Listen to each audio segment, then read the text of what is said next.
Penguinos and Penguinas, welcome back to this channel. It's your boy Vintage, and today we're going to go over first impressions from what we've seen about the Call of Duty next event that showcased multiplayer zombies and Warzone for that matter. So, all that being said, I'm super excited for the game. The beta obviously drops tomorrow, so by you seeing this, it should be Thursday around maybe like noon EST time. So, right away on screen, we're going to talk about the game design, and you're going to see all the maps on your screen right now. So, the reason why I bring this up and what's the first point is because this is something I'm actually looking forward to, and it's something fresh. And for the last 2 years, 2.5 years, we've kind of had, Modern Warfare, MW2, MW3, and I gotta be honest with you guys, we've completely squeezed all the juice out of the nostalgia of what a Modern Warfare is. I mean, the old maps, old guns. I mean, we got a lot of juice for the squeeze, and I'm kind of over it. I'm really looking forward to all the maps. I'm looking forward to the game itself because it looks very sharp. And for the core fan base, for the real Call of Duty players, not just for the people who just want to pick up and play, they want something fresh now. I feel like it being on a different engine, the game looks faster, the game feels different. There's a lot of new ideas, and I feel like we definitely needed that just to keep us pushing in the right direction. And mind you, listen, I love Modern Warfare. I love what they did, this year. I mean, the player count was great overall, I think, honestly, for the life cycle of the game. But I feel like we really got to the point of like, all right, man, let's wrap this thing up for lack thereof, right? So that being said, the design of the game, I'm gonna be honest with you, and you could kind of see it in the gameplay itself. It's like it's a better Cold War, and Treyarch, I guess they feel like Cold War was really solid for them, so they really made a polished version of that doesn't feel so janky and arcadey, because that's kind of what Cold War felt like. It felt very like a little too fast. It felt a little arcadey, just like it wasn't that immersive, I would say. But this, on the other hand, the speed of the game looks really good. That's the first thing I noticed. The colors, the way the guns look, everything that you obviously would have in a Call of Duty looks very high end. It looks very like really well done, I would say. That being said, the maps in themselves, since they're all brand new, I do like that idea a lot, because being that they've really polished, I would say, like a better version of Cold War, and really worked on the player being inside the game, I feel like the maps in itself, the ambiance, the way they're designed, the colors, I feel like it's gonna be way better this year, because like I said before, we abused the last 2 years of old maps, and there wasn't really anything new, and I just feel like we're kind of just all over it in the sense, and the player base is gonna respond to something new this time around. And that being said as well, I don't know what it is with the player base, and we all gotta be honest here. I feel like the IQ of the average Call of Duty fan is just so low, because every time they put something new in the game, like for example, you see the movement on the screen right now. Every single time they put something new in the game, bro, people just tweak out. They hate it.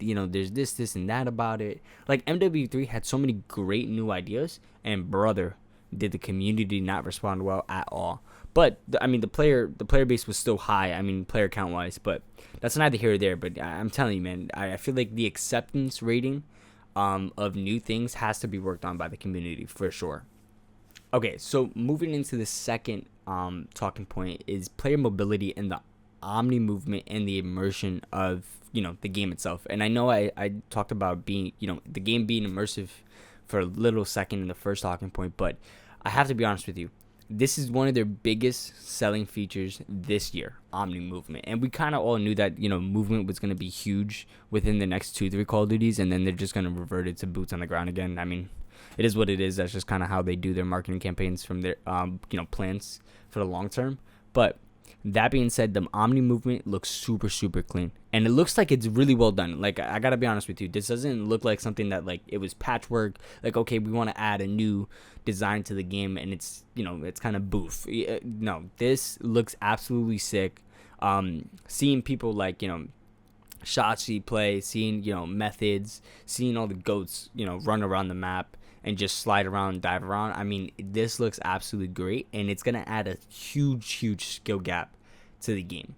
The one thing as well, I know you just saw it on screen, like Decky just died there, and I really do like for example, look, I really do like the pause before you respawn. Because I gotta be honest with you, the one thing I didn't like about Cold War, and especially this Modern Warfare 3, when I talk about the immersiveness of the game, it feels like you're just spawning and dying, like spawn, die, spawn, die, spawn, die. And I feel like that half a second that you see your character falling, and how good the movement feels, it feels like you're really in the game in itself. So it really gives you that immersive feeling, like, okay, there's more at stake, rather than just like, fuck, I'm spawn, die, okay, I rotate point two, or, okay, I'm gonna go to B flag. And I feel like that's kind of also what's gonna heighten the player experience a lot. The one thing I also have to say about the movement too is that having that skill gap and that IQ level of, like, okay, I'm gonna slide around this corner, I'm gonna dive around here, okay, I'm gonna get out of the water at this point.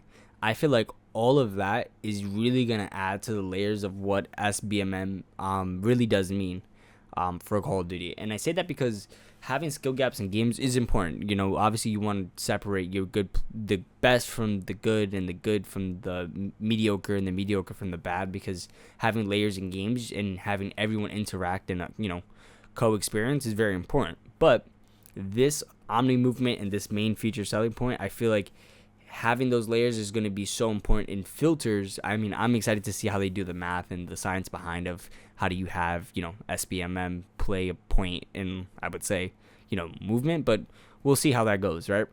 My last thoughts about movement in general as well is I just really want it to be fluid. I don't want the game to kind of be like, oh, okay, you could do this and then no one does it.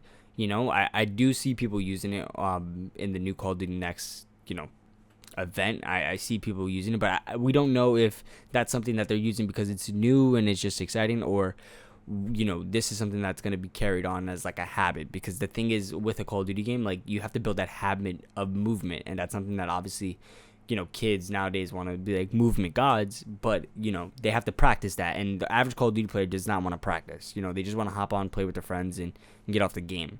And then when you get into the mid-tier, dedicated players, they'll spend some time and develop that skill in itself. Right on cue, what you see with the camo system is that we have new guns, and obviously this is the dark matic camo. This looks sick. I'm really excited to go camo grinding in this game for sure.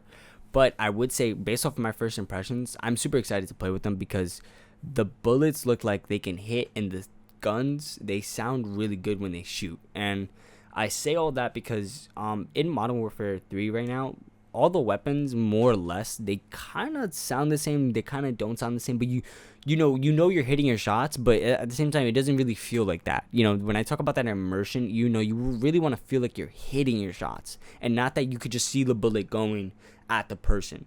I know they talked about how people dying in the hit detection, and how it's kind of more consistent, where if I shoot somebody in the leg, it'll do the same damage as shooting somebody in the chest, right? So I know they talked about that, but back to the guns, I feel like this is something that we kind of needed, because although in Modern Warfare 2, Modern Warfare 3, there's like 500 guns, nobody's running 500 guns. Like, every gun kind of feels more or less the same, because of you could put all the same attachments, and there's really no trade-off of playing with, let's say, MCW versus the Super I-46, because they're both great guns, but you could make them and build them into them doing the same essential job. And that's something I feel like this game is going to take that out, and really just give everybody their own play style again, have guns that they want to use and play with.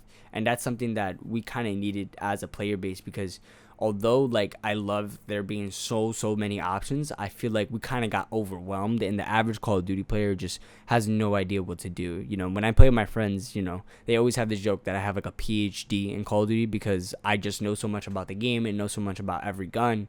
But that's the issue, that the average Call of Duty player mentally will get overwhelmed and overstimulated by creating a class. And this is something Treyarch is kind of really good at with their pick 10, pick 8, pick 3, whatever it is system that they have.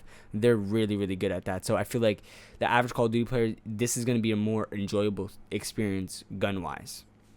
The last point I have for you guys is basically replayability and ease of use. Obviously, guys, we all play video games, no matter if it's Fortnite, Call of Duty, FIFA, Madden, college football now. It's really doesn't matter what it is.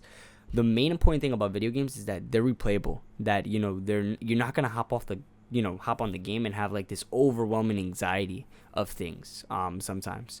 So I think this year for Call of Duty, it's going to be huge. I feel like all three modes, they sound really good. They're really well produced, and I feel like there's something for everybody now. And I feel like we kind of missed that. I feel like we kind of lost that in MW3, to be honest with you. Although Zombies this year, it was good. I liked it, but I didn't really play it a whole bunch after I got the camo. In MW2, I really like DMZ, but again, new concept, player base doesn't know what to do with themselves, so they're not playing it as much. But that being said, I feel like this year, obviously having three classic modes that everyone's kind of used to, and the game being really well polished, I feel like everyone is going to want to play this game over and over again over other titles that they could have those options too. People want a game that they can hop on, shoot the weapon, and enjoy with their friends and not run into a crazy skill gap where you kind of saw that in MW2, MW3, depending on, obviously, your friend group. Because me, I play the game a lot, so my KD is pretty high, relatively high for somebody who plays like maybe 2 hours a day. But when you have that mix of friends, they don't want the anxiety of like, oh my god, after 3 games I have to get off the game because it's not fun. And I feel like this year, this could be a very good year for that, where they people will play like 4, 5, 6, even 7 games straight and feel like, okay, they're still having fun, like it's still fresh. And with the new movement and everything, I think it's going to be interesting how it pans out for those player base, and how a lot of them is going to react to just new things and new movement and just have fun with the game and how they interact with it and play with it.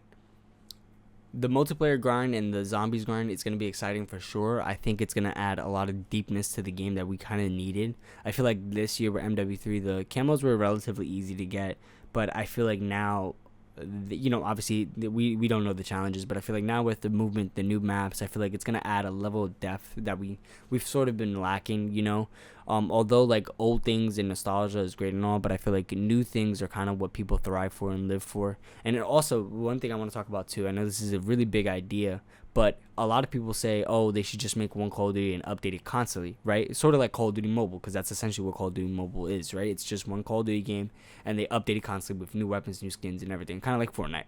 But I feel like that whole concept to bring it to a very live main part of your business, as you can see with PC and console game in general, I feel like this really like kills that whole idea, because Call of Duty Black Ops 6 is here, and the feedback has been really good about it, and we haven't even touched the beta. Like, I would say the large portion of it, we've been, community has saw leaks and they're really excited for it. So this whole concept of like, oh, just have one game and update it, kind of like Rainbow Six, Valorant, CS2, and all those other game titles, I feel like that really killed that idea, and I'm really happy about that, because that's probably one of the most annoying narratives that I've been reading and seeing from a lot of people that just don't understand like the business side of games, and don't understand like how players and people react to things going on and their environments of the game itself. So I'm really excited that this game is here, and it's just such a new and fresh idea.